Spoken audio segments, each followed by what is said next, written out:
আজও বৃষ্টিতে কিছু সময়ের জন্য পানি জমে গিয়েছিল চট্টগ্রাম নগরের কয়েকটি এলাকায়। ভোররাত থেকে থেমে থেমে বৃষ্টি হয় নগরীতে, ফলে নামতে না পেরে নগরের কাতালগঞ্জ, পাঁচলাইশ সহ কয়েকটি এলাকায় পানি জমে যায়। এতে চলাচলে দুর্ভোগে পড়ে মানুষজন।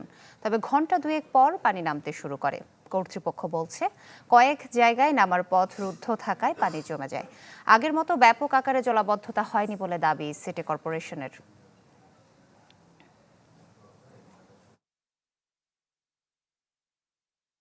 এখানে একটু বৃষ্টি দিলে পানি হয়, অনেক পানি হয়।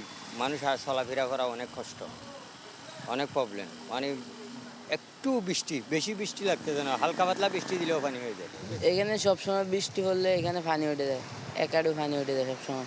এই লাইনে আমাদের অনেকগুলো দোকান আছে, দোকানের ভিতরে পানি ঢুকে যায়। এখানে নিচু তো পানিগুলো জমে থাকে, কোনো দিকে যেতে পারে না। এদিকে উপর থেকে পানি আসতেছে, সবগুলো এখানে জমে থাকে। নালাটা আপনার ক্লিয়ার থাকলে পানিটা দ্রুত নামি যায় আর কি।